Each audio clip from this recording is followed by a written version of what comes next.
c'était une Européenne convaincue. Elle le portait dans sa chair, et elle le portait comme toute cette génération qui n'avait pas oublié ce que l'Europe apportait en termes de promesses de paix, particulièrement pour les petits pays qui avaient été les sacrifiés de l'histoire. Moi, j'appartiens à une génération, quand j'avais 18 ans à Sciences Po, notre rêve était de nous dire qu'on allait faire un président de l'Europe qui serait élu au suffrage universel et que le défi de notre génération serait de bâtir cette nouvelle étape de l'Europe. Et si je suis honnête, j'appartiens surtout à une génération désenchantée, qui a vu progressivement ce qui était ce rêve fondateur européen, qui avait bercé notre enfance, sombrer petit à petit dans les difficultés, les abysses et la chute de domino à laquelle nous assistons en ce moment. Je l'ai vécu comme élu local, en ayant parfois de plus en plus de mal à comprendre ce que devenait l'Europe sur le terrain. Je l'ai vécu comme ministre des Affaires européennes, où je me suis souvent heurté à un certain nombre de dossiers où on avait énormément de mal à secouer ce qui était devenu la pesanteur de nos institutions. Et cela m'a amené à réfléchir à ce qu'était ce cheminement. Mon fils a 14 ans. Lui joue sur les réseaux sociaux avec des Coréens du Sud, échange avec des Américains et des Brésiliens, et a quasiment enjambé, si nous ne faisons pas attention, l'horizon européen, parce que pour lui maintenant, l'horizon c'est le monde. La question qui nous est posée, c'est est-ce que nous voyons ce que nous voyons? Est-ce que nous acceptons d'ouvrir les yeux sur ce qui est aujourd'hui la crise du plus beau projet politique de l'après Seconde Guerre mondiale?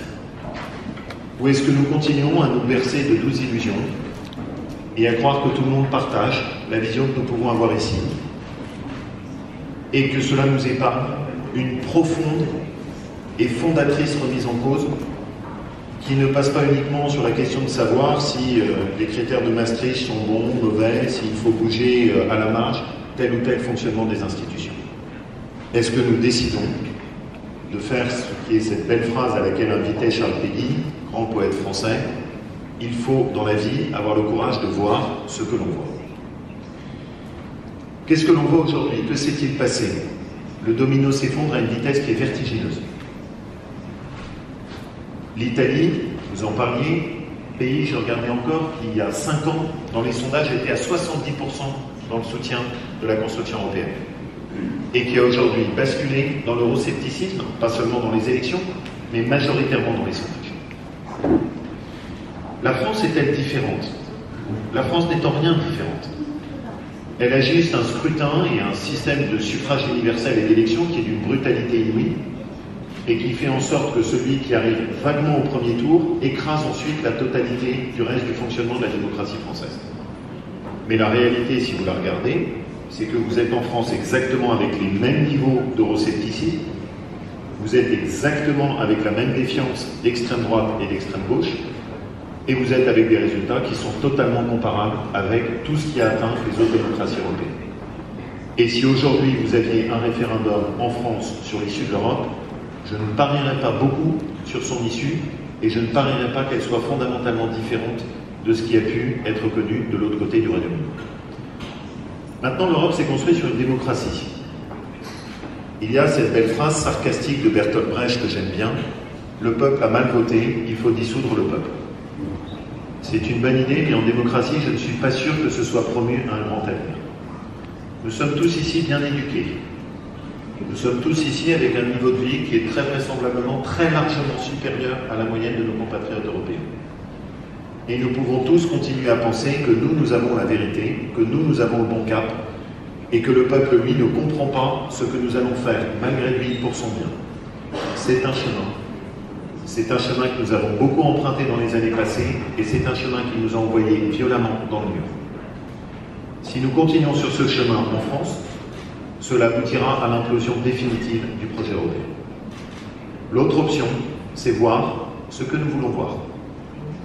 Et c'est accepter d'avoir le courage d'ouvrir les yeux et de regarder ce qui s'est passé et d'en tirer les conséquences.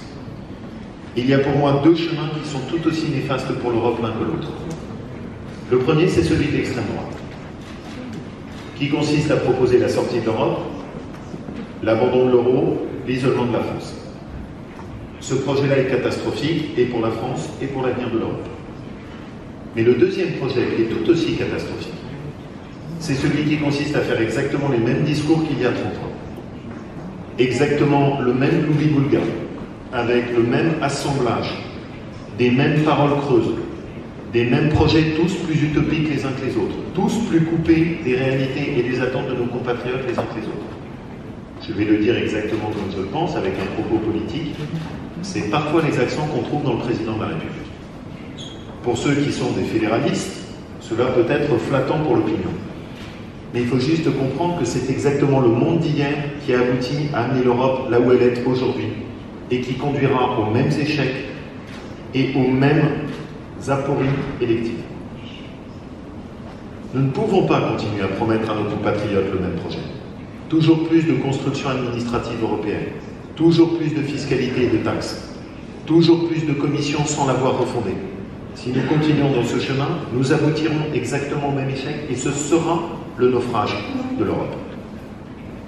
Aujourd'hui, si vous êtes européen, il faut ouvrir les yeux. Si vous voulez sauver l'Europe, il y a urgence dans la maison. N'avons-nous pas compris à quel point le feu se propage avec une rapidité inouïe d'un pays à l'autre? Cela suppose que nous assumions de se reposer en acceptant qu'aucune question ne soit taboue. Aujourd'hui, il y a un paradoxe qui est terrible. Jamais nous n'avons eu autant besoin de l'Europe. Jamais. Jamais le projet européen n'a eu autant de fondamentaux qui le justifient. Combattre ou compenser les GAFA, selon ce qui est votre humeur du jour, arriver à peser dans le concert du monde face à la Chine et aux États-Unis, construire une stratégie industrielle, nous sommes tous éminemment lucides, il n'y a pas d'avenir en dehors du projet européen. Et jamais l'Europe n'a été aussi défaillante et incapable de répondre aux enjeux qui sont face à nous. C'est tout ce paradoxe qui est dramatique. Jamais l'histoire n'a autant donné raison au projet européen et jamais il n'a été aussi faible et aussi contesté sur sa capacité à répondre aux questions qui sont face à nous. Alors oui, je pense qu'il faut penser différemment.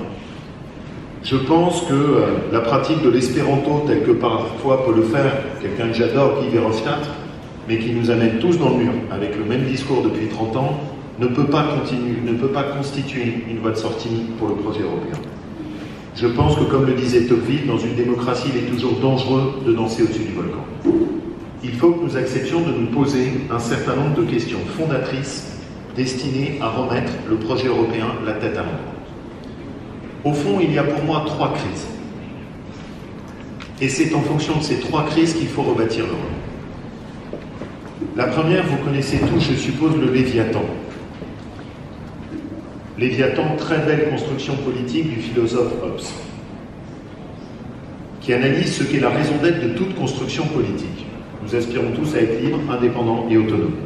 Les pays aspirent à être libres, indépendants et autonomes. Les individus aspirent à être libres, indépendants et autonomes. Pourquoi vais-je accepter d'abandonner une partie de ma liberté dans une construction politique? Pourquoi moi, citoyen, j'accepte d'avoir un gouvernement au-dessus de ma tête?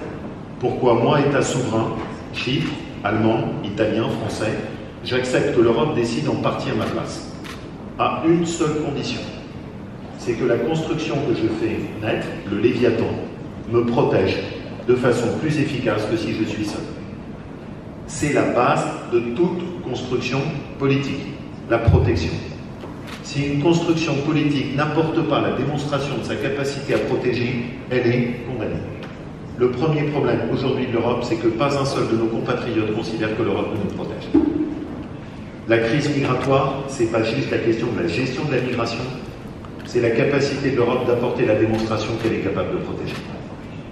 Il n'y a aucune solution si nous n'apportons pas immédiatement, et il y a peu d'années qui sont devant nous, la capacité à maîtriser nos frontières européennes, frontières nationales, gérer le sujet de la Libye, montrer que quand l'Europe met en place un programme de coopération, elle est capable de peser en face pour que les pays maîtrisent eux-mêmes leur migration, avoir des discussions avec la Turquie qui soient fermes et qui permettent de ne pas céder au chantage qui est en ce moment exercé. Ces questions de refondation totale de l'approche de notre politique migratoire se jugeront sur une seule aune qui est l'efficacité. Et l'exemple du bateau Aquarius est juste pitoyable. Mais au moins, cela a comme mérite de faire exploser toutes les hypocrisies. Et les hypocrisies sont partout. Parce que la France est de loin celle qui a le palmarès de l'hypocrisie, elle qui donne des leçons à l'Italie, n'accueille pas le bateau chez elle et négocie en sous-main avec l'Espagne pour dire que bien évidemment on accueillera malgré tout les migrants qui sont passés par l'Espagne. La première condition, vous voulez sauver l'Europe, faites de votre priorité la question migratoire. Pas juste parce que c'est la question de la gestion de la migration, parce que c'est la question de la démonstration de la capacité de l'Europe à protéger. Si on n'y arrive pas dans le délai du mandat prochain qui est devant nous, c'est mort.